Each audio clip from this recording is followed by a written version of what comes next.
Hello मेरे प्यारे बच्चों, क्या हाल चाल। बढ़िया साहब। प्यारे बच्चों, आज की ये वीडियो बहुत ही शानदार होने वाली है। आज के इस वीडियो में हम बायोलॉजी में चैप्टर 1 से लेकर के 7 तक के मोस्ट इंपोर्टेंट 5 नंबर वाले क्वेश्चन को देखने वाले हैं। ऑलरेडी एक और भी वीडियो है बच्चों 5 नंबर वाली, उसको हमने करवा दिया है, प्लेलिस्ट में है, जाकर चेक कर लेना। बाकी आज के इस वीडियो में हम और मोस्ट इंपोर्टेंट 5 नंबर वाले क्वेश्चन को देखेंगे। और ये क्वेश्चन आपके एकदम फिक्स होते हैं, 100% श्योर होते हैं रसगुल्लों की आएंगे, क्योंकि इसमें इधर उधर घुमाएगा है नहीं।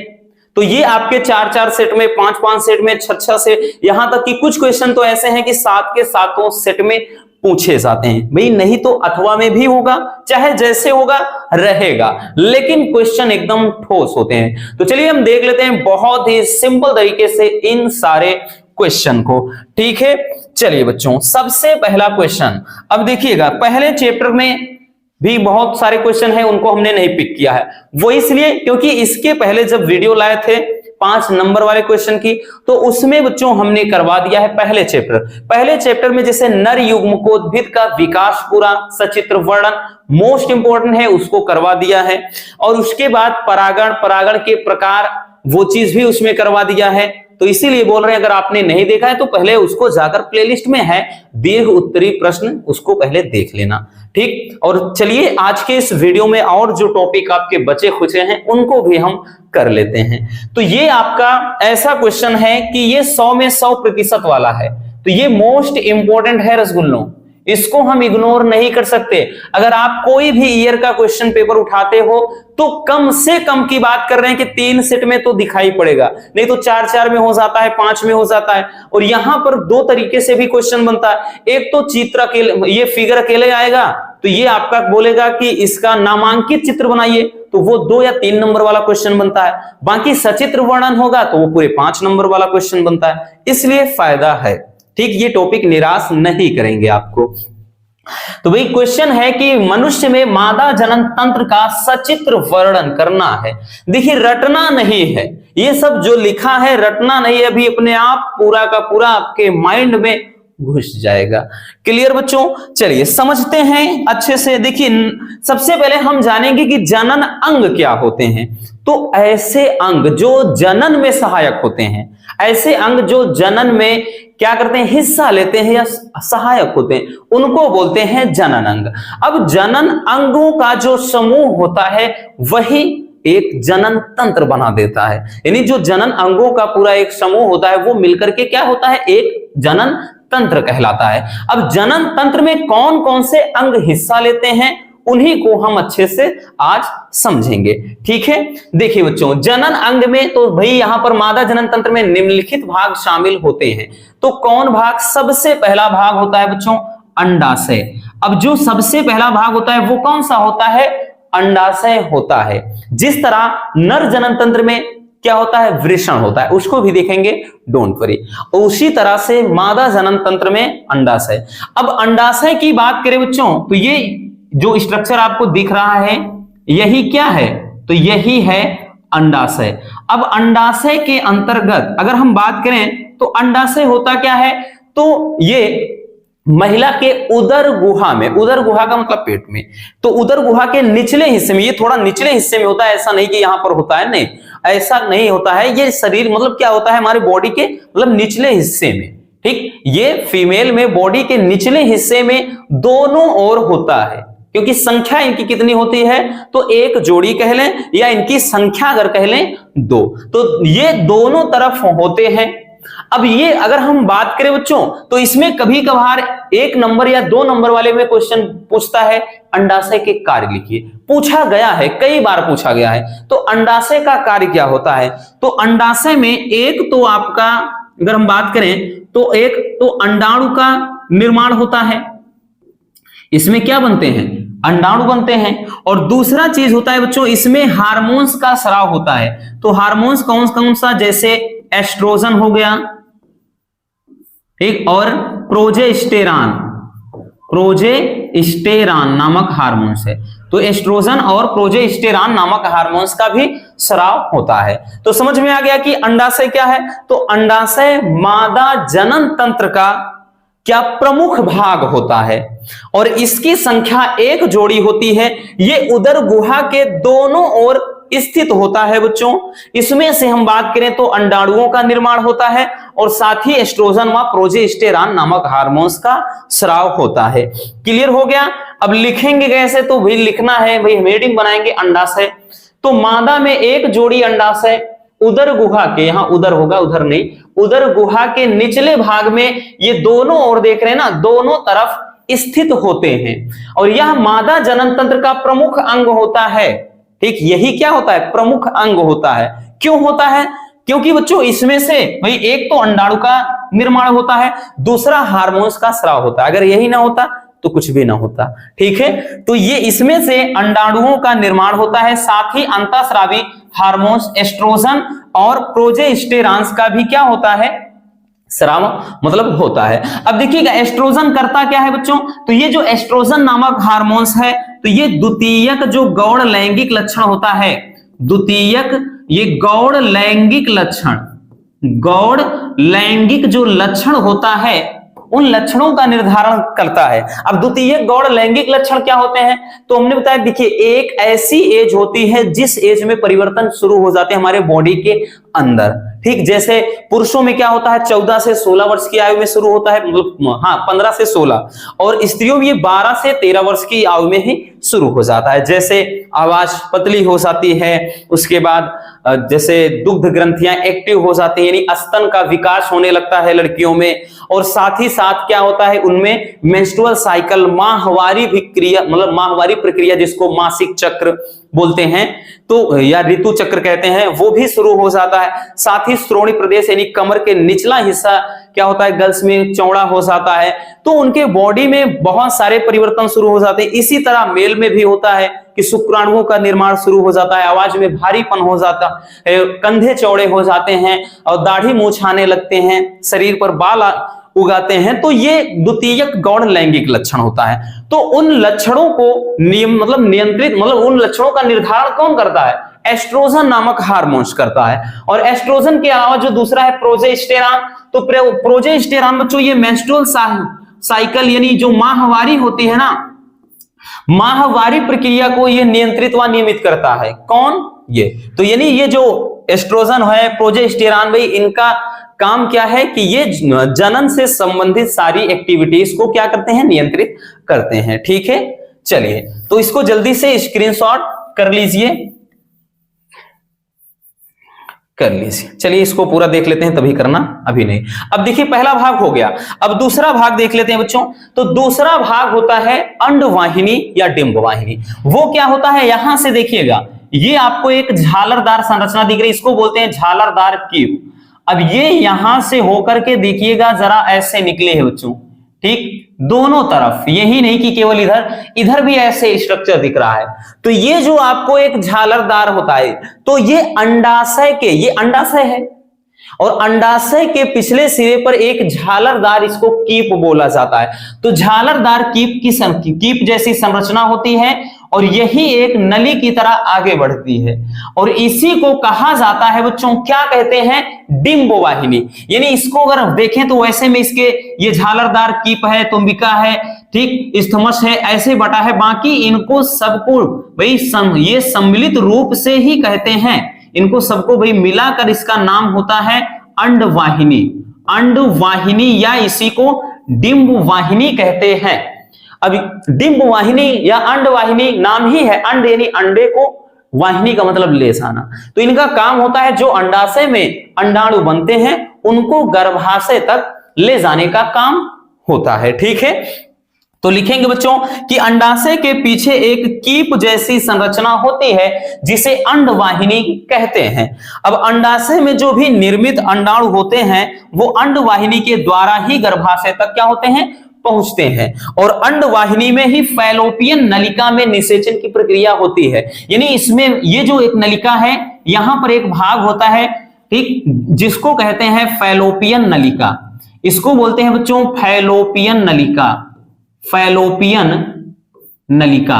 अब जो फैलोपियन नलिका होता है, यहीं पर फैलोपियन नलिका में ही बच्चों निषेचन की प्रक्रिया, यानी यहीं पर निषेचन की प्रक्रिया पूरी होती है। कभी कभार बहुविकल्पी में पूछता है कि किस भाग में क्या है निषेचन की प्रक्रिया पूरी होती है या संपन्न होती है, कई बार पूछा गया है। तो फैलोपियन नलिका में, ये फैलोपियन नलिका भी इसी का भाग होता है, डिंब वाहिनी का। अब जो तीसरा भाग होता है वो क्या होता है, तो वो होता है गर्भाशय। अब गर्भाशय क्या है, तो ये जो आपको भाग दिख रहा है बच्चों, ये गर्भाशय, इसकी संरचना जैसे उल्टा नाशपाती रख दी जाए उसी के आकार की है, तो इसकी संरचना उल्टे नाशपाती के जैसे होती है, किसकी, गर्भाशय की। और गर्भाशय का काम क्या होता है, गर्भाशय का काम होता है जो भी स्पर्म आते हैं, जो भी स्पर्म यानी शुक्राणु अंदर प्रवेश करते हैं, जो अंदर की तरफ जो भी शुक्राणु प्रवेश करते हैं, तो भाई ये इनका काम होता है कि इसको कहां तक, यानी इसको इसके लक्ष्य जैसे होता है ना कि लक्ष्य स्थान तक पहुंचाना, जहां पर ये निषेचन की प्रक्रिया पूरी होती है, तो वहां तक ये पहुंचाने का काम करते हैं। ठीक, उसके बाद इसमें जो नलिका होती है, देखें तो एक गर्भाशय, इसी में जो ये आगे खुलता है इसको गर्भाशय, यहां पर देखिए इसको गर्भाशय गुहा कहा जाता है, और यहां पर जो ये पूरा का पूरा आगे भाग खुलता है वो आकर के होता है योनि। लेकिन उससे पहले ये गर्भाशय ग्रीवा वगैरह होता है, ठीक है। तो लेकिन प्रमुख में कौन है, अंडाशय है। दूसरा कौन है, तो ये आपका डिंब वाहिनी या अंडवाहिनी है, हो जाता है।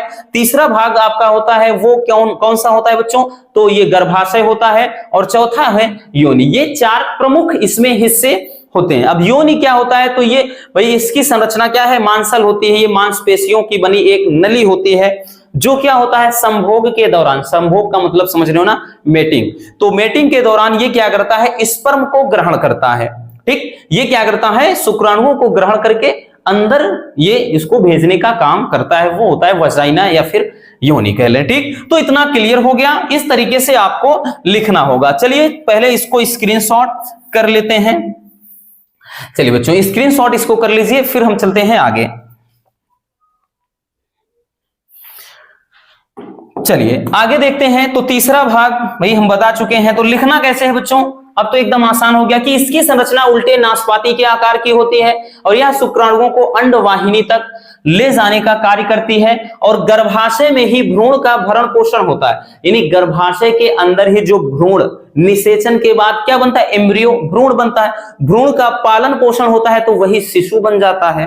ठीक, तो इसमें जो भ्रूण का भरण पोषण होता है कहां पर, गर्भाशय में ही, और गर्भाशय पीछे की ओर एक संकरी नलिका में खुलती है, जिसे गर्भाशय ग्रीवा कहते हैं। आपने यहां पर देखा होगा ये गर्भाशय ग्रीवा है। ठीक, ये वाला जो है एक संकरी नली दिख रही है ना, गर्भाशय ग्रीवा है। ठीक है, चलिए अब उसके बाद जो चौथा भाग होता है योनि, वजाइना, तो यह मादा जनन तंत्र मतलब मादा जनन तंत्र का एक बाह्य भाग होता है। तो लिख सकते हैं कि यह मादा का बाह्य जननांग होता है, जो एक लचीली मांसपेशियों से बना होता है। यह संभोग के दौरान क्या करता है, शुक्राणुओं को ग्रहण करता है। ये जो भाग होता है वजाइना, ये संभोग के दौरान शुक्राणुओं को ग्रहण करता है तथा गर्भाशय तक पहुंचाने का कार्य करता है।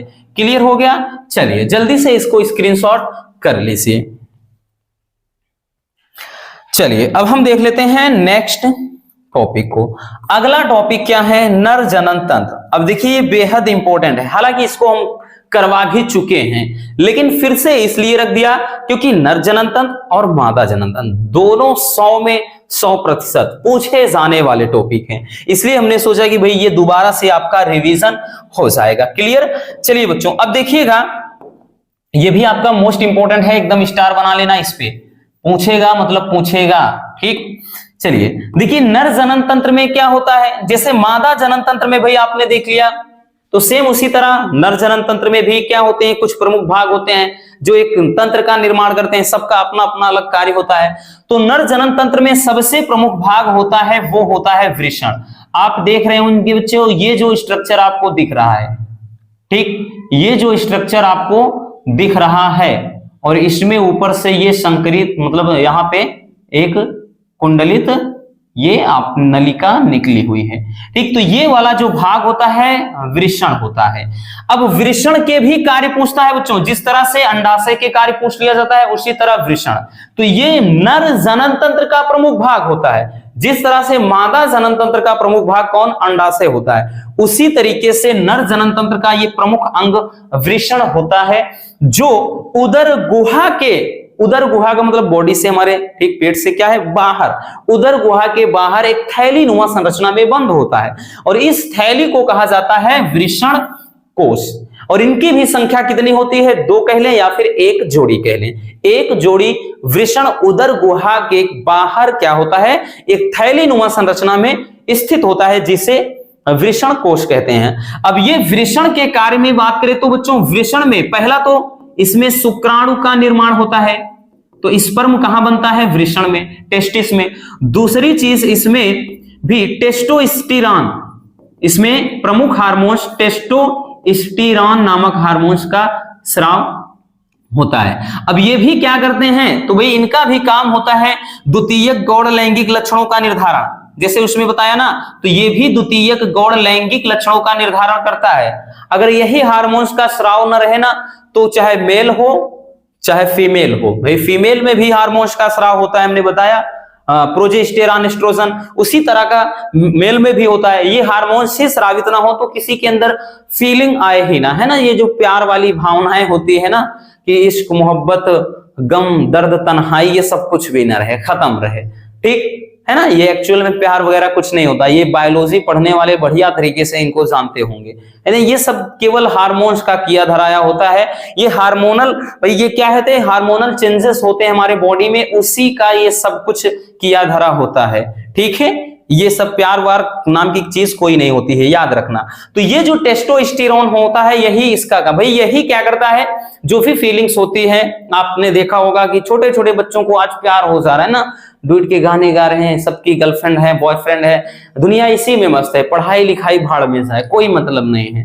यही आज हो रहा है ना, आज हमारे देश का भाई युवा यही कर रहा है, इन्हीं सब में मर रहा है, ठीक है। और फिर बाद में कहेंगे कि हम बेरोजगार हैं, सरकार की गलती है, दोष दूसरे पर फाड़ेंगे।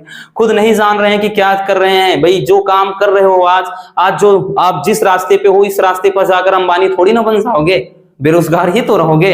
इसलिए इस बात को ध्यान देना बच्चों, ठीक। ये सब बेसिक सी बातें हैं, ये आपको कोई बताएगा नहीं, ठीक है। चलिए, तो ये प्रमुख अंग होता है, समझ में आ गया। लिखेंगे कैसे बच्चों, अब तो लिख सकते हैं कि निम्नलिखित तंत्र होता है, इसमें भी भाई पहला होता है वृषण, तो लिखेंगे यह नर जनन तंत्र का प्रमुख अंग होता है और यह एक थैली नुमा संरचना में बंद होता है, जिसे वृषण कोश कहते हैं। तो भाई हमने बताया ना, थैली नुमा संरचना में बंद होता है जिसे वृषण कोश कहते हैं। और इसकी संख्या कितनी होती है बच्चों, 2 होती है, इसकी संख्या 2 होती है। और वृषण में शुक्राणुओं का निर्माण होता है और साथ ही टेस्टोस्टेरॉन नामक हार्मोन्स का भी स्राव होता है, ठीक। इसमें टेस्टोस्टेरॉन नामक हार्मोन्स का भी स्राव होता है। अब उसके बाद दूसरा भाग क्या होता है, तो दूसरा भाग होता है अधिवृषण। ये जो आपको यहां पर ध्यान देना बच्चों, तो ये इसके ऊपर ये जो आपको इतना स्ट्रक्चर दिख रहा है, ठीक, ये वाली स्ट्रक्चर आपको दिख रही है ना, इसमें ये कुंडलित नलिकाएं हैं और यहां से इकट्ठा होकर के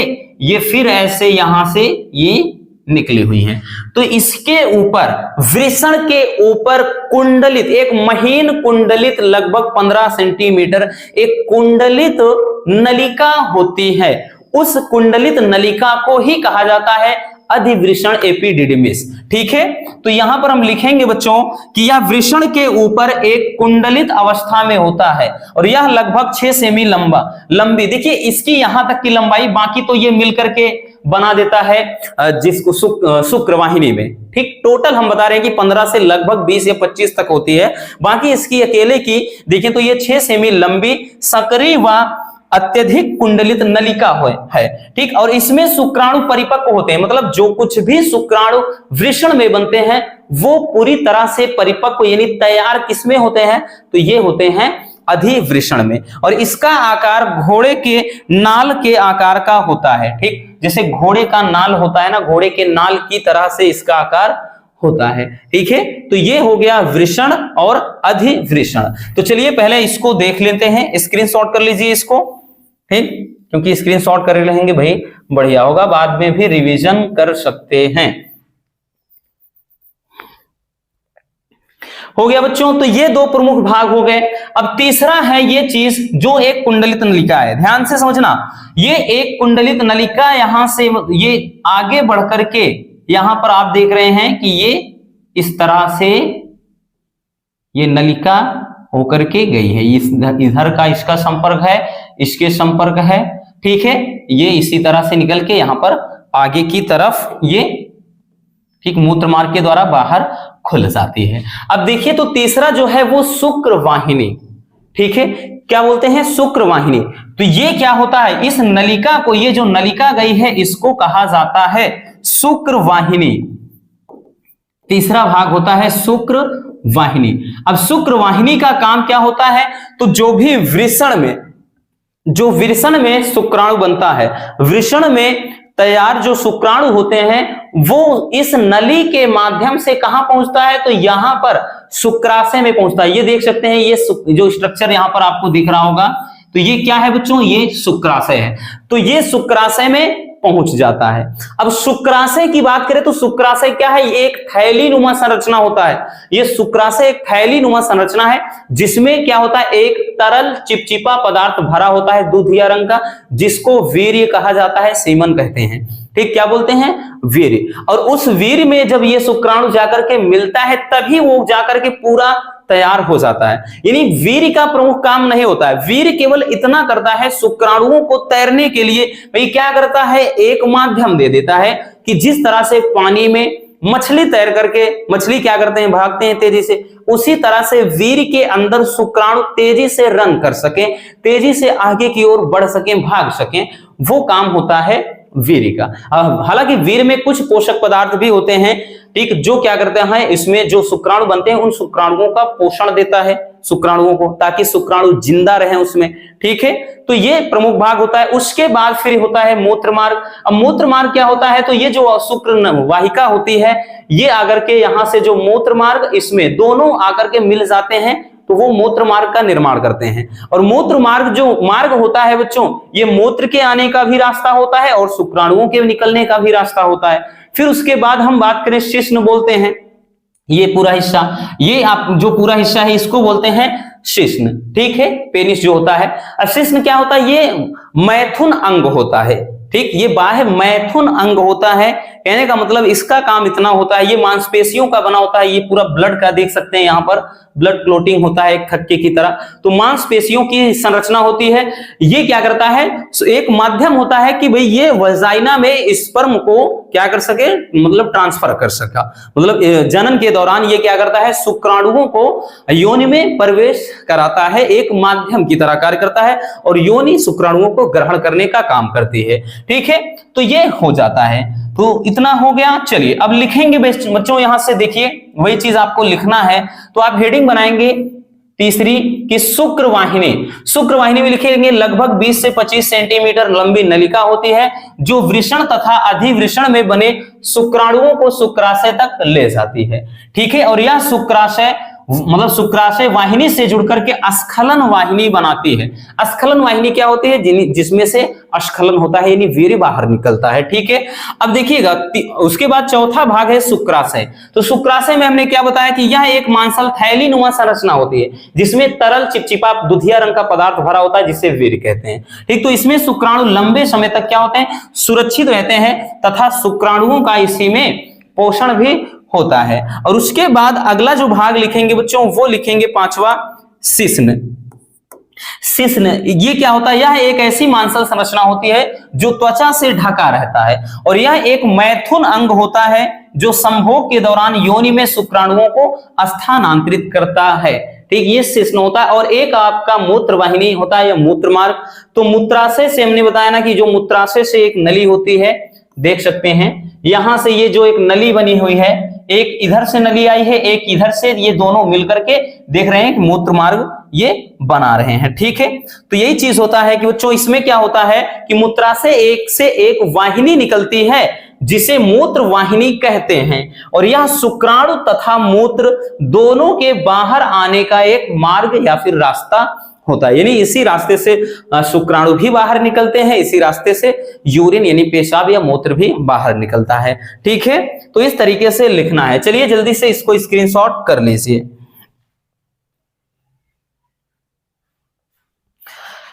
चलिए बच्चों, अब हम देखते हैं नेक्स्ट टॉपिक को। हमारा तीसरा क्वेश्चन क्या है, देखिए तीसरे इस वाले चैप्टर से भी बच्चों हमने करवाए हैं, ठीक। ये मत सोचिएगा कि और छूटा है, नहीं, जो एक पहले हमने जो लॉन्ग वाली वीडियो लाई है उसमें भी करवाया है।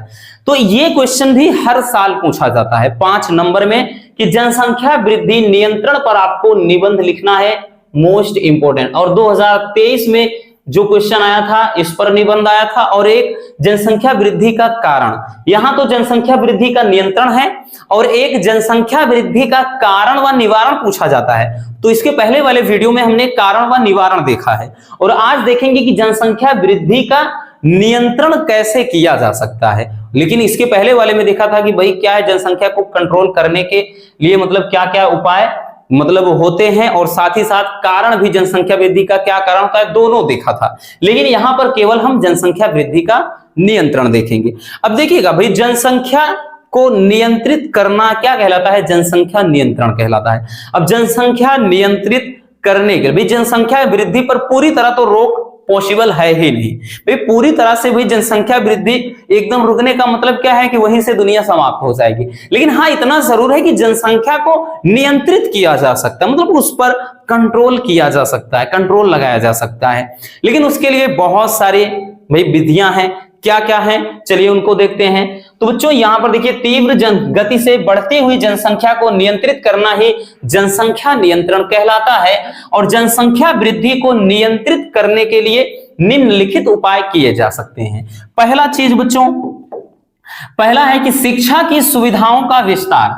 देखिए भाई, कहते ना हमेशा से एक आपने देखा होगा, अक्सर ये हमेशा आता रहता है ऐड वगैरह में भी वैसे, ठीक, कि पढ़ेगा इंडिया तो बढ़ेगा इंडिया।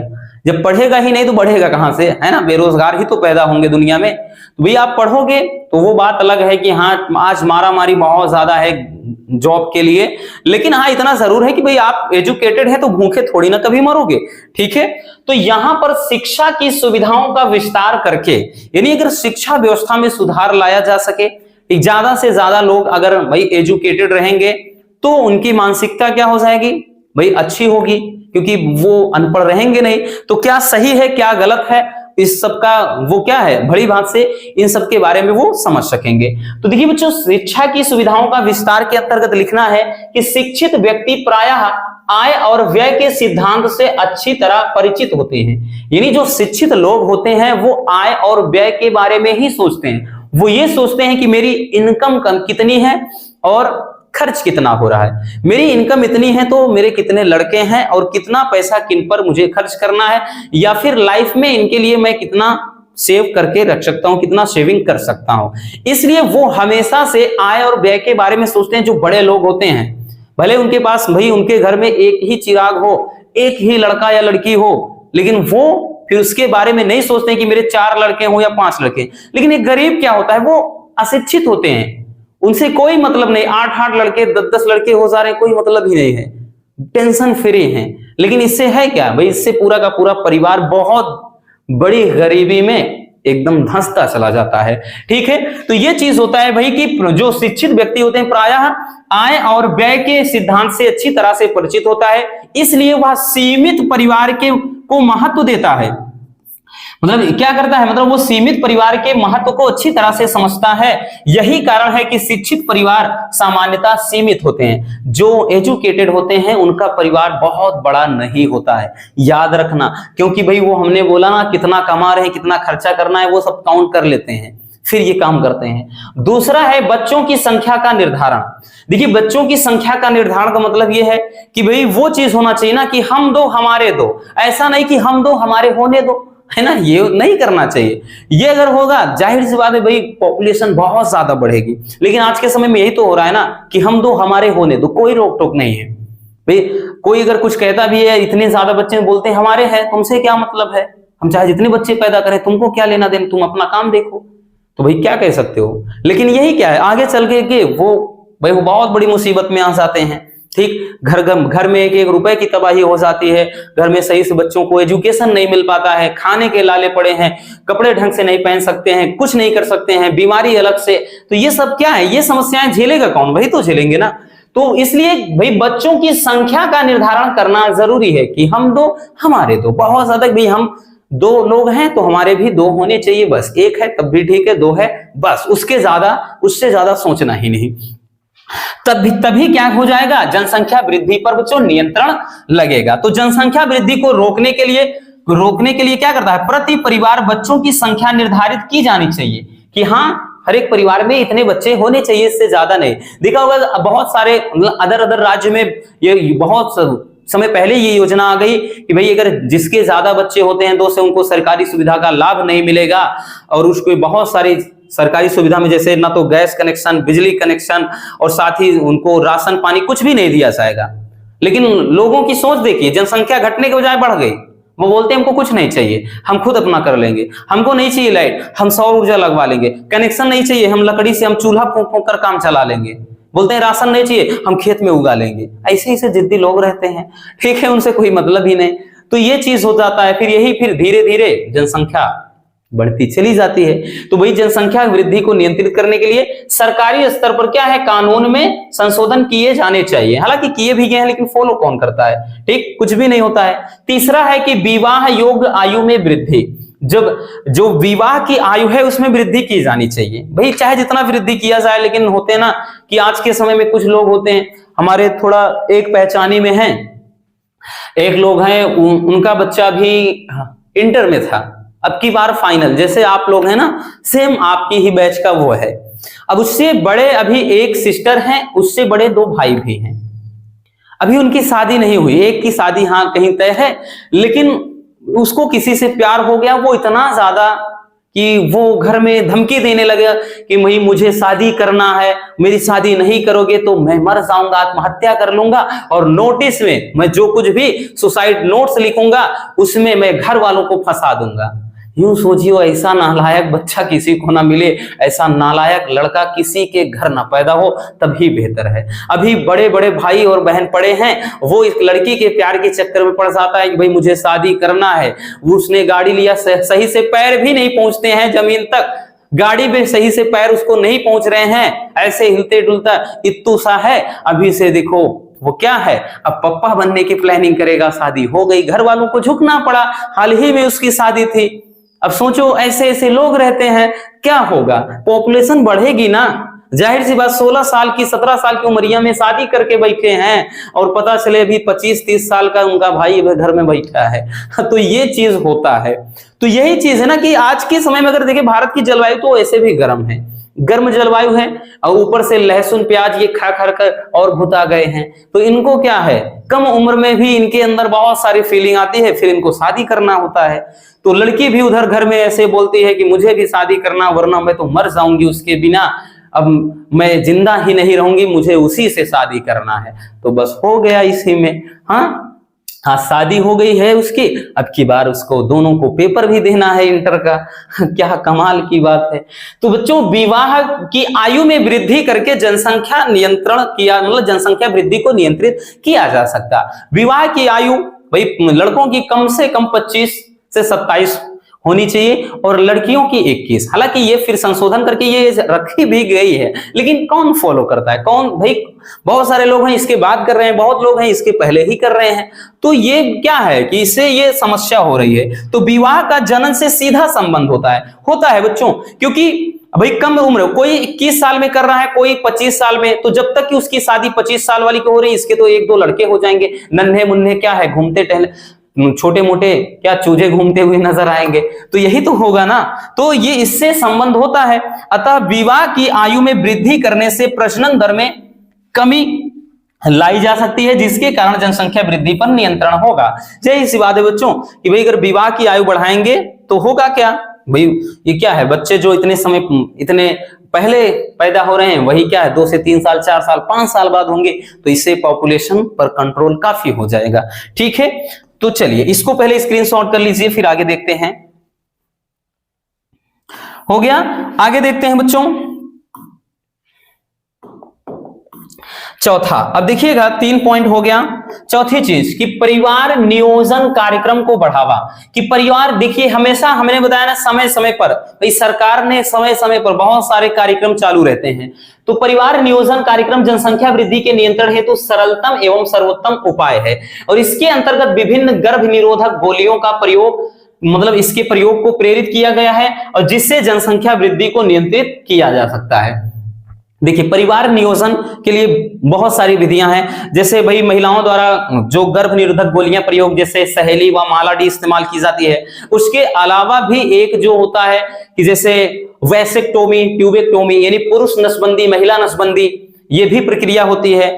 तो ये क्या है, परिवार नियोजन कार्यक्रम है, तो इसको बढ़ावा दिया जाना चाहिए कि अगर किसी घर में एक बच्चे या फिर दो बच्चे अगर हो गए हैं, किसी को दो संतान, तो उसके बाद क्या है, उनको सोचना ही नहीं चाहिए बच्चे के लिए। इससे क्या होगा, जनसंख्या वृद्धि पर नियंत्रण हो जाएगा। ठीक, तो अगला है जैसे कृषि एवं उद्योगों के उत्पादन में वृद्धि। इससे देखिए, जितना ज्यादा कृषि एवं उद्योग के प्रति जितना ज्यादा सोचा जाएगा तो आदमी का दिमाग इधर से हटकर काम में लगेगा, और आदमी का दिमाग इधर से, अगर फैमिली से थोड़ा भाई दूर रहेंगे, ज्यादा काम पर फोकस करेंगे तो ऑल टाइम वो काम में ही मस्त रहेंगे।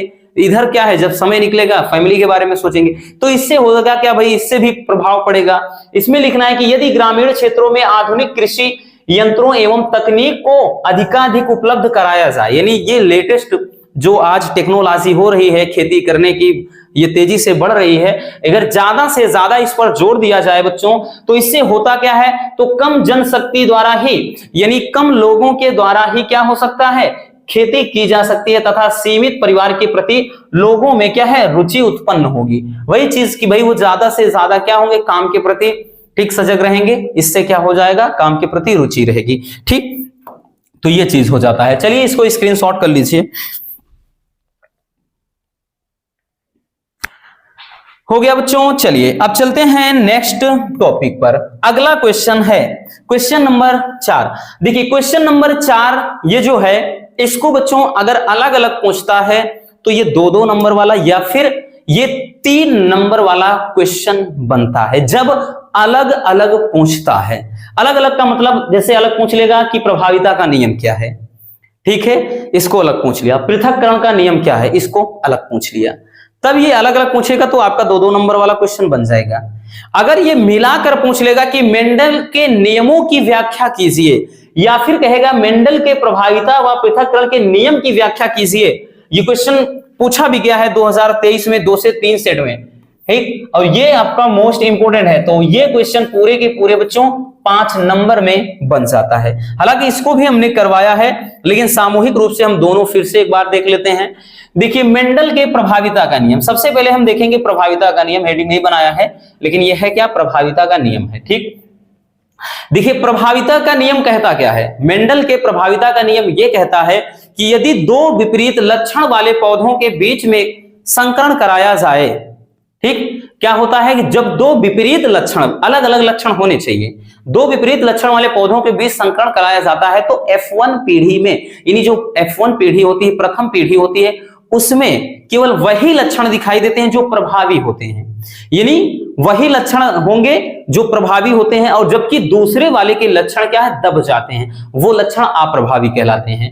ठीक, तो इसमें लिखेंगे बच्चों कि इस नियम के अनुसार जब विपरीत लक्षण वाले पौधों के बीच, विपरीत लक्षण वाले पौधों के बीच संकरण कराया जाए तो F1 पीढ़ी में, F1 का पीढ़ी का मतलब प्रथम पीढ़ी, F1 पीढ़ी के संतान में जो लक्षण दिखाई देता है उसे प्रभावी लक्षण कहते हैं, तथा जो लक्षण नहीं दिखाई देता है उसे अप्रभावी कहते हैं। और यही नियम क्या कहलाता है, प्रभाविता का नियम कहलाता है। चलिए इसको एक डायग्राम के माध्यम से समझ लेते हैं। ठीक, जैसे हमने क्या किया कि भाई यहां पर शुद्ध लंबा, इसको करवाया भी थी, हर एक स्टूडेंट को पता होगा अच्छे से, ठीक, प्रैक्टिस हो जाएगा और अच्छी बात है। शुद्ध लंबा और उसके बाद एक शुद्ध बौना पौधा हम ले लेते हैं, एक शुद्ध लंबा और दूसरा शुद्ध बौना, 2 अलग अलग विपरीत लक्षण हो गए बच्चों, है ना, 2 विपरीत लक्षण हो गए। तो इसमें शुद्ध लंबा है, इसको दोनों कैपिटल T से दर्शाएंगे और ये स्मॉल t। अब जब दोनों में होगा क्या, दोनों में हम संकरण करा देते हैं, क्रॉस कराना या संकरण कराना, दोनों में जब संकरण करा देते हैं बच्चों, तो याद रखना इसमें जो संतानें उत्पन्न होंगी वो कैसी होंगी, संकर लंबे, सभी संकर लंबे होंगे, सभी संकर लंबे। संकर का मतलब हाइब्रिड, अंग्रेजी में इसको हाइब्रिड बोलते हैं। और ये हो जाएगा कैसे, ये इसका प्रभावी लक्षण, इसका अप्रभावी, तो ये हो जाएगा संकर। और ये जो पीढ़ी होती है इसको बोलते हैं F1 पीढ़ी, ठीक, F1 पीढ़ी हो जाएगा, ठीक है। और यहां पर याद रखना बच्चों, ये क्या होता है, प्रभावी होता है, ये प्रभावी लक्षण हो जाता है, और ये अप्रभावी, ये अप्रभावी। अब याद रखना बच्चों इसको, ये कभी कभार क्या होता है कि पूछेगा कि प्रभाविता के नियम का मतलब आरेख बनाइए, तो ये आरेख भी पूछा जाता है, मतलब ये आपको बनाना होता है, इसलिए अच्छे से इसको समझ लेना। हमने बढ़िया तरीके से इसका डायग्राम भी खींच दिया है कि जैसे शुद्ध लंबा जब शुद्ध बौना में संकरण कराया जाता है, क्या कराते हैं बच्चों, तो हम कराते हैं संकरण। तो जब संकरण कराया जाता है तो संकरण कराने पे F1 पीढ़ी, F1 पीढ़ी को बोलते हैं प्रथम पीढ़ी। तो प्रथम पीढ़ी की सभी संतानें क्या होती हैं, तो सभी संतानें संकर लंबी होती हैं, यानी ये प्रभावी होता है, ये अप्रभावी। तो इसमें अगर देखें तो ये जो कैपिटल T है ये प्रभावी को दर्शाता है, और स्मॉल t जो है ये अप्रभावी को दर्शाता है। तो इसी नियम को बोलते हैं बच्चों प्रभाविता का नियम। क्लियर हो गया, तो बहुत ही प्यारा सा टॉपिक है। चलिए जल्दी से स्क्रीनशॉट कर लीजिए इसको, हो गया ना। चलिए अब आते हैं नेक्स्ट टॉपिक पर बच्चों। अगला टॉपिक दूसरा क्या है कि पृथक्करण का नियम, क्योंकि दोनों नियम मिलाकर जब आएगा तो हमने बताया ना ये 5 नंबर का क्वेश्चन बनेगा, ठीक। एक और नियम है लेकिन 2 यही पूछता है ज्यादा। तो पृथक्करण का नियम क्या होता है, या इसी को युग्मकों की शुद्धता का नियम भी कहा जाता है बच्चों, ठीक है। पृथक्करण का नियम या फिर इसी को कहते हैं युग्मकों की शुद्धता का नियम। देखिए बच्चों, इस नियम के अनुसार किसी जीन युग्म के अवयव युग्मक निर्माण के समय एक दूसरे से अलग हो जाते हैं। इसमें कह रहा है कि इस नियम के अनुसार होता क्या है कि किसी जीन युग्म के जो अवयव होते हैं वो युग्मक निर्माण के समय एक दूसरे से अलग हो जाते हैं, और एक युग्मक में जीन युग्म का केवल एक ही जीन पहुंचता है, यानी एक युग्मक में एक ही जीन पहुंचता है, अर्थात इसमें युग्मकों की शुद्धता बनी रहती है, इसलिए इसे युग्मकों की शुद्धता का नियम भी कहते हैं। चलिए इसको समझते हैं डायग्राम से। ये तो रहा भाई इसका नियम, अब इसको डायग्राम से समझते हैं। इसमें भी जैसे इसके पहले हमने बताया, ठीक, इसके पहले हमने बताया सेम उसी नियम को समझ लेते हैं फिर दोबारा डायग्राम से। अभी हमने क्या बताया कि शुद्ध लंबा है, एक शुद्ध लंबा हो गया, ठीक, और दूसरा क्या हो गया, शुद्ध बौना पौधा, शुद्ध बौना। तो शुद्ध लंबा शुद्ध बौना, और इसमें देखिए प्रभावी या शुद्ध को हमेशा दोनों कैपिटल से लिखते हैं, और जो अशुद्ध होता है मतलब ये जो इसका विपरीत लक्षण, शुद्ध नहीं बल्कि विपरीत लक्षण, वो क्या होता है, वो दोनों अंग्रेजी के स्मॉल कैप मतलब लेटर में होता है, ठीक। तो जब इनमें कराते हैं करास, करास लिख लें, या इसी को हम बोलते हैं संकरण। जब इसमें हम करास कराते हैं, ठीक, करास कराते हैं या फिर कह लें संकरण। तो जब संकरण कराते हैं बच्चों तो होता क्या है, तो संकरण कराने में भाई पहले पीढ़ी में तो क्या होते हैं, तो हमने बताया कि सभी संतानें संकर लंबे, यानी सभी पौधे कैसे होंगे, संकर लंबे होते हैं, यानी ये कैपिटल टी स्मॉल टी, संकर लंबे होते हैं। ये किस पीढ़ी में, तो ये होता है F1 पीढ़ी में, F1 पीढ़ी में। लेकिन अब होता क्या है, जब इसी में सेल्फ पॉलिनेशन हो जाए, स्वपरागण, इसी में स्वनिषेचन या स्वपरागण हो जाए, ठीक, जो संकर लंबे पौधे हैं इसी में सेल्फ पॉलिनेशन हो जाए, स्वपरागण, तब बच्चों 3 प्रकार यानी 3 प्रकार के दूसरी पीढ़ी में सभी लक्षण दिखाई देते हैं। दूसरी पीढ़ी में क्या होते हैं, सभी लक्षण दिखाई देते हैं। तो जब इसमें क्या हो जाएगा, ये फिर जो संकर लंबे पौधे होते हैं तो इनमें जब स्वपरागण यानी उसी पौधे में स्वपरागण प्रक्रिया हो जाएगी, तो जो दूसरी पीढ़ी होगी इसको बोलते हैं F2 पीढ़ी। इसमें आपके ध्यान देना शुद्ध लंबे यानी इसमें क्या होगा, लंबे पौधे भी होंगे, इसमें बौने भी होंगे और साथ ही साथ संकर लंबे भी होंगे। यानी इनमें तीनों प्रकार के आ जाते हैं और इनमें जो रेशियो होता है, याद रखना रेशियो बहुत पूछता है, वो हो जाता है 1:2:1। ठीक, यानी जो अनुपात होता है बच्चों वो 1:2:1। ये बहुविकल्पी में पूछा गया है और लगभग हर साल पूछा जाता है किसी ना किसी सेट में। और ये जो पीढ़ी होती है इसको बोलते हैं F2 पीढ़ी। ठीक, मतलब ये पूरा आप लिखने का भी पूरा डिटेल से लिख सकते हैं या केवल ग्राफ बना दीजिए, इससे आसान तो कुछ भी नहीं है। कि होता क्या है कि जब जैसे उदाहरण लिखेंगे कि जब शुद्ध लंबे और शुद्ध बौने पौधे के बीच संकरण कराया जाता है तो F1 पीढ़ी में सभी संतानें संकर लंबी होती हैं, लेकिन जब इनमें स्वपरागण प्रक्रिया कराया जाता है तो F2 पीढ़ी में उत्पन्न संतानों में शुद्ध मतलब लंबे, संकर लंबे और बौने तीनों के लक्षण दिखाई देते हैं और इन लक्षणों का जो अनुपात होता है 1:2:1 होता है। कि इस तरीके से आप इसको एक उदाहरण के तौर पर भी लिख सकते हैं या सीधा सा आप केवल ये ग्राफ खींच दीजिए, केवल ये आरेख बना दीजिए, ये तो और भी ज्यादा आसान होता है। तो ये है युग्मकों की शुद्धता का नियम या फिर पृथक्करण का नियम। क्लियर हो गया बच्चों? चलिए इसको स्क्रीनशॉट जल्दी से कर लीजिए। हो गया। चलिए अब हम देखते हैं नेक्स्ट क्वेश्चन को बच्चों। अगला क्वेश्चन है, ये क्वेश्चन तो स्टार बना लीजिए। ये क्वेश्चन आपका बहुत ही ज्यादा इंपॉर्टेंट है, ये मोस्ट इंपॉर्टेंट है 5 नंबर वाले क्वेश्चन में। देखिए 5 नंबर वाले क्वेश्चन में ये काफी इंपॉर्टेंट है। लैमार्कवाद तथा डार्विनवाद की तुलना कीजिए। और इसमें अंतर भी पूछता है, अंतर भी हमने करवा दिया है। लैमार्कवाद को अलग से भी करवा दिया है, डार्विनवाद भी अलग से करवा दिया है। और इसमें एक पूछता है कि मिलर का प्रयोग, वो भी करवा दिया है 3 नंबर वाले में। लेकिन आज हम देखेंगे कि लैमार्क तथा डार्विनवाद की तुलना। अब ये जो चैप्टर है नया आया है विकास, हालांकि बहुत पहले था लेकिन बीच में हटाया था, तो ये जो जैव विकास वाला चैप्टर है फिर से ऐड कर दिया है। और पूरे चैप्टर में है क्या, इसमें मानव और कपि में अंतर वगैरह है और साथ ही ये लैमार्क और डार्विन पूरे चैप्टर में ही घूमता है। तो चलिए देख लेते हैं। सबसे पहले देखेंगे बच्चों लैमार्कवाद, ये क्या है। सबसे पहले हम देखेंगे लैमार्कवाद को, लैमार्कवाद। ठीक, तो सबसे पहले देखेंगे लैमार्कवाद। अब देखिएगा बच्चों, लैमार्कवाद कहता क्या है कि जीवों की उत्पत्ति के संबंधित दो ही वैज्ञानिक ने दिया, एक जैसे लैमार्कवाद, दूसरा डार्विनवाद। हालांकि बहुत सारे वैज्ञानिक के तथ्य अलग हैं, लेकिन इस बुक में मतलब इस चैप्टर में अपने को यही देखना है। लैमार्कवाद ने 2 बातों को ही जोर दिया था। उन्होंने बताया कि जो जीवन की उत्पत्ति हुई है या जीवों में जो भी विभिन्नताएं पाई जाती हैं, ये या फिर जीव में जो भी ठीक परिवर्तन होते हैं, उनमें मतलब केवल 2 ही प्रमुख कारण हो सकते हैं। तो वो दोनों प्रमुख कारण क्या हैं? पहला चीज बताया, देखिए इसमें 2 सिद्धांतों का ही समावेश किया है लैमार्क ने।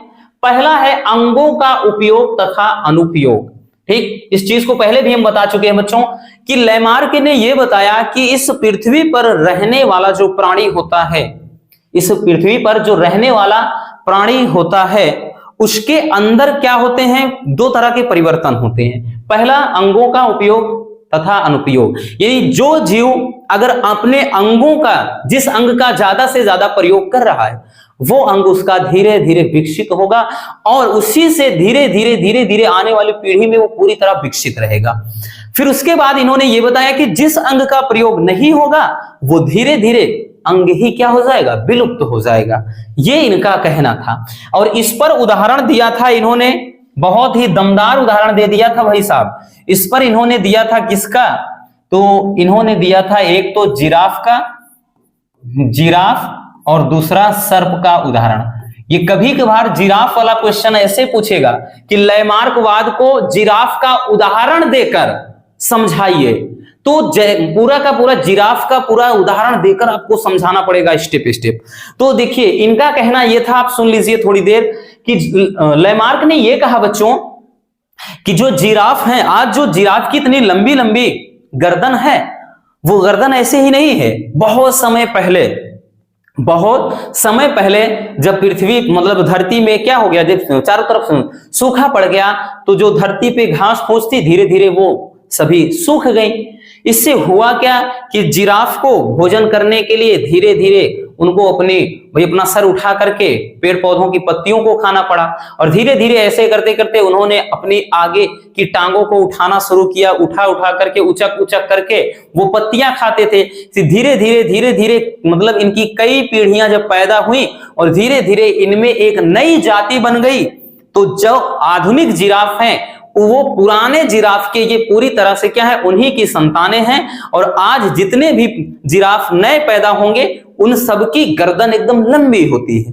ये इन्होंने कहा था अंगों के उपयोग पर।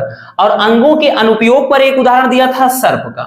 सर्प के बारे में इन्होंने क्या कहा था, इन्होंने कहा कि भाई सर्प के पहले पैर हुआ करते थे और वो क्या है, जब बिल में घुसते थे या फिर शिकार वगैरह के लिए जाते थे तो झाड़ियों में इनके पैर क्या है, फंस जाया करते थे। उसके बाद घास फूस में इनके पैर फंसते थे, इनको जाने में, बिल में घुसने में, शिकार करने में दिक्कत होती थी। तो सर्पों ने किया क्या, पैर उठाकर चलने लगे। पैर उठाकर चलने लगे तो भाई धीरे धीरे उनके पैर क्या है, धीरे धीरे धीरे धीरे ना उपयोग होने की वजह से वो विलुप्त हो गए। वो क्या हो गए, विलुप्त हो गए। वो इनका मतलब सर्पों का उदाहरण दिया। तो ये इन्होंने बताया। अब यही चीज भाई इन्होंने लिखा कि लैमार्क के अनुसार कोई भी जीव जिस अंग का अधिक क्षमता के साथ उपयोग करता है उस अंग का अधिक विकास होता है, और क्या होता है कि जिस अंग का उपयोग नहीं होता है वह धीरे धीरे विलुप्त हो जाता है। ये इन्होंने कहा लैमार्कवाद ने, तो उदाहरण भी दे दिया था इन्होंने। ठीक, अब उसके बाद दूसरी चीज क्या बताया, उपार्जित लक्षणों की वंशागति। इन्होंने ये बताया उपार्जित लक्षणों की वंशागति का मतलब यह है, इनके अनुसार क्या है कि प्रत्येक जीव अपने जीवन में जो भी लक्षण अर्जित करता है या जिस वातावरण में रहता है वहां पर उस वातावरण के अनुसार उसके अंदर क्या है, लक्षण उत्पन्न होते हैं। ये बात कहीं ना कहीं थोड़ा बहुत सही थी, लेकिन इन्होंने जो उदाहरण देकर समझाया वो गलत था।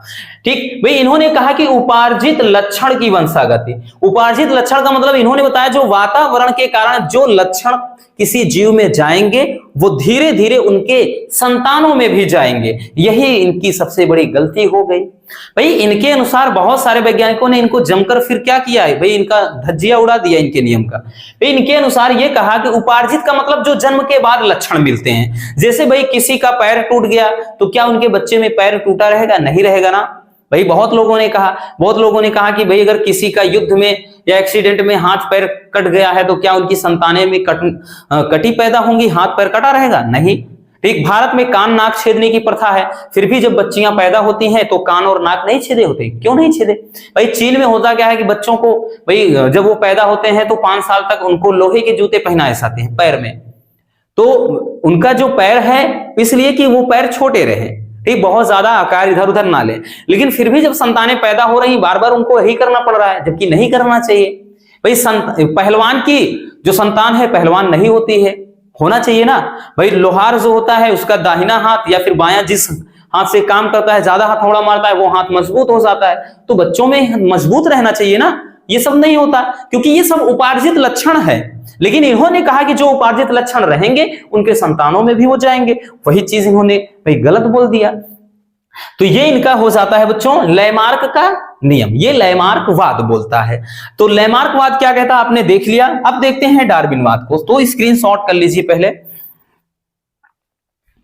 चलिए बच्चों हो गया। अब देखते हैं डार्विनवाद को। अब देखिएगा जनाब डार्विनवाद क्या बोलता है, क्योंकि डार्विनवाद ने तो जो कुछ भी कहा एकदम ठोस कहा, ठोक बजा कर कहा। डार्विनवाद में बात करें तो चार्ल्स डार्विन ने सन 1859 ईस्वी में अपनी पुस्तक प्राकृतिक चयन द्वारा जातियों की उत्पत्ति में सिद्धांत की व्याख्या किया, अपने सिद्धांतों की व्याख्या किया। इनके अनुसार क्या कहा भाई, इन्होंने कहा कि जीवों में संतानोत्पत्ति की प्रचुर क्षमता, पहली चीज कहा। तो इनके अनुसार यह बताया कि इस पृथ्वी पर जो जीव हैं उसमें से बहुत सारे जीव, हालांकि हर एक जीव में जन्म की क्षमता होती है, तो इनके अनुसार क्या है कि जीवों में संतान उत्पन्न करने की क्या है, प्रचुर यानी पर्याप्त क्षमता होती है। ठीक है, और वही क्या होता है, धीरे धीरे उनमें विभिन्नताएं आती हैं, उसी के कारण एक नई जाति का विकास होता है। तो इन्होंने बोला कि प्रत्येक जीव में अपने जाति को बनाए रखने के लिए संतान उत्पत्ति की अपार क्षमता होती है, और इसके फलस्वरूप पृथ्वी पर जीवों की इन जातियों की आबादी लगभग निश्चित व संतुलित रहती है। ठीक, दूसरी चीज बताया कि जीवन संघर्ष। इन्होंने ये बताया कि इस पृथ्वी पर जो भी जीव है वो संघर्ष जरूर करता है, संघर्ष, ठीक, स्पर्धा होती है जीवों में। स्पर्धा का मतलब कंपटीशन।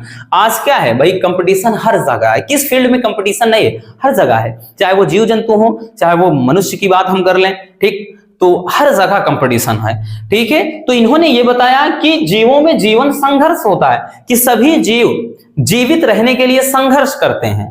सभी क्या करते हैं, स्पर्धा करते हैं, संघर्ष करते हैं। और उस संघर्ष में जो जीव भाई क्या होता है, जो जीव अपने आप को बचाए रखता है वो सेफ रहता है, वही राज करता है। और जो जीव नष्ट हो जाता है भाई उसका काम वैसे भी खत्म हो गया। ये चीज होता है भाई। कंपटीशन आज क्या है, कोई फॉर्म पड़ रहा है कोई भी वैकेंसी के लिए, लाखों हजारों की संख्या छोड़े लाखों करोड़ों के फॉर्म पड़ रहे हैं, एक एक सीट के पीछे 10-10 हजार लोग लड़ रहे हैं। तो कंपटीशन ही तो है ना, स्पर्धा ही तो है भाई। जो जीत गया, जिसका हो गया वो तो राजा, बाकी सब निराश हो जाएंगे। तो वही चीज इन्होंने बताया कि सभी जीव जीवित रहने के लिए संघर्ष करते हैं, ठीक। जैसे जंगल में होगा, हर एक जीव सोचता है कि भाई अगर मैं रहूंगा, मैं सबको मारकर खा जाऊंगा तो मैं अकेले राज करूंगा। दूसरा भी यही सोचेगा कि मैं इसको भगा दूंगा तो मैं अकेले राज करूंगा। तो वही चीज है कि भोजन, आवास और उचित वातावरण, इसी के लिए तो स्पर्धा हो रही है कि भाई भोजन के लिए, रहने के लिए, या फिर उचित मतलब वातावरण के लिए क्या है, जीवधारियों में जीवन संघर्ष होता है। जीवन संघर्ष सजाति, अंतरजाति और वातावरणीय होता है। भाई सजाति का मतलब समान जातियों के बीच में, जैसे आदमी आदि के बीच में हो रहा है, तो ये हो गया सजाति। अंतरजाति जो होता है, इसमें बात करें तो जैसे मनुष्य और जंतुओं के बीच हो जाए, ठीक। जंतुओं में भी कोई अलग अलग जातियों में हो जाए, वो अंतरजाति होता है, ठीक।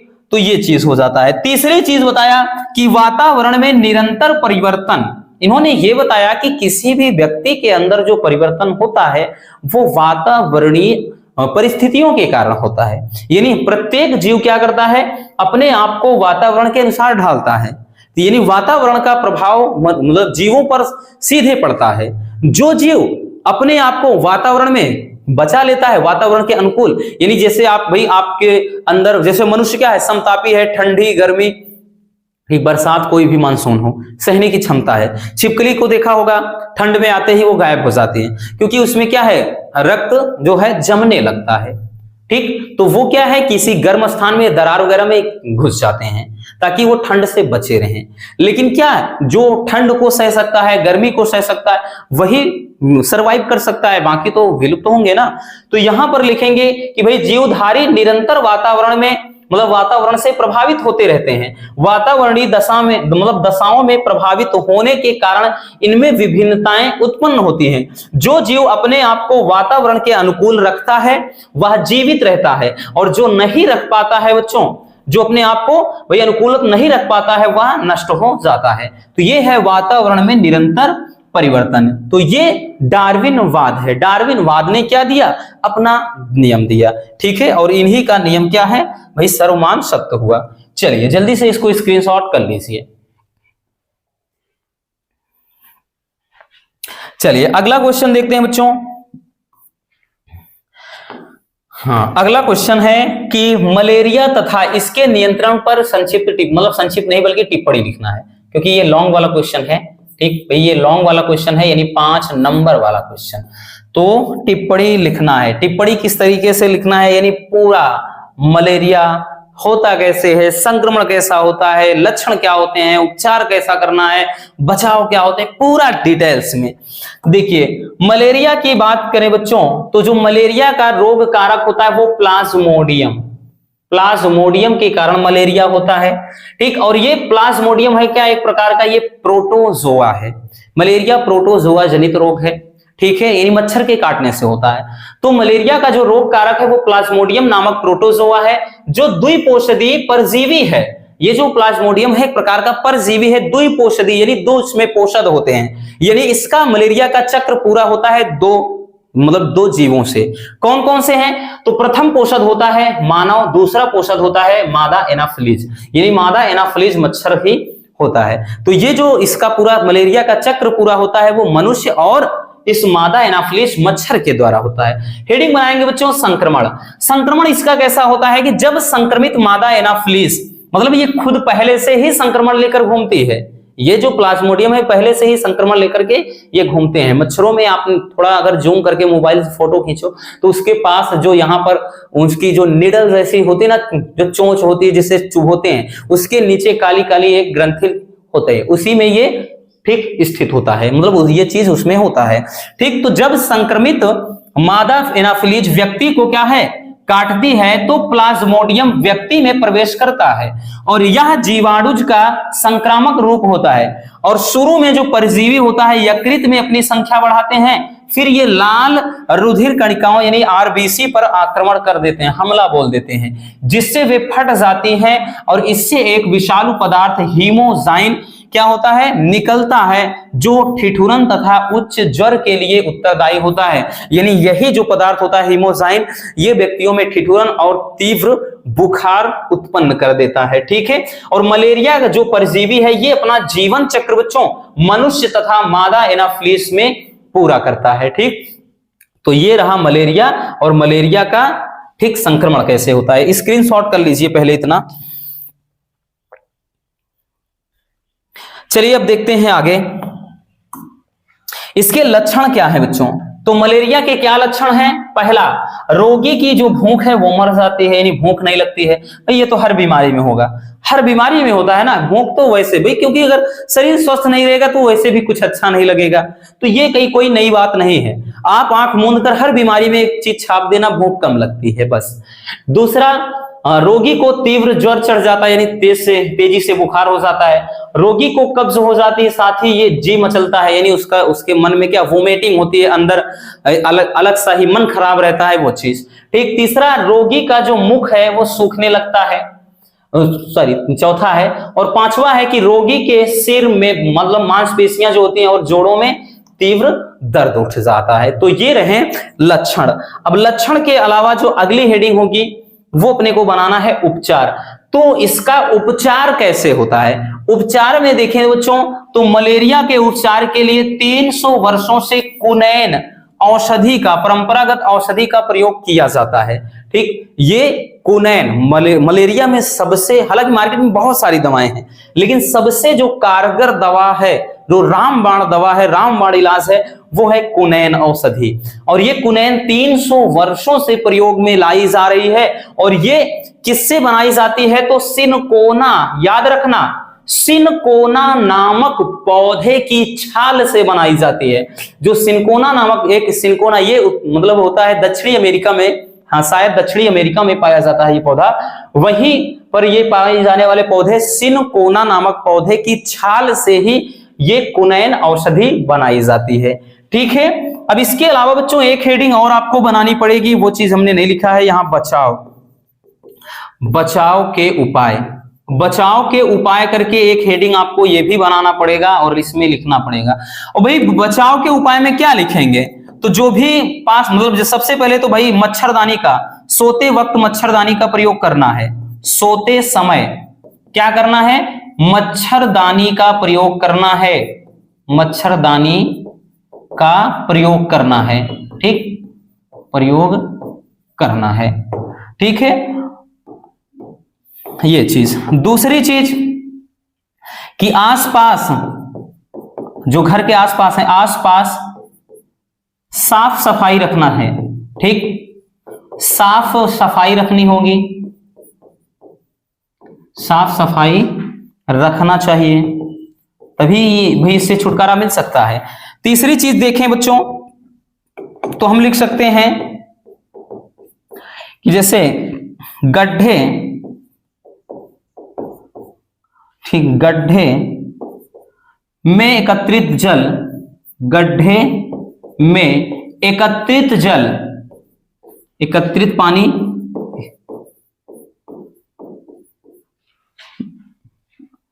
मतलब ऐसे लिखेंगे कि गड्ढे में पानी एकत्रित नहीं होता, नहीं, मतलब जो आसपास गड्ढे होते हैं, ऐसा नहीं कि भाई तालाब का है आप सुखाने चले जाओ, नहीं। ठीक, गड्ढे में दूषित पानी, दूषित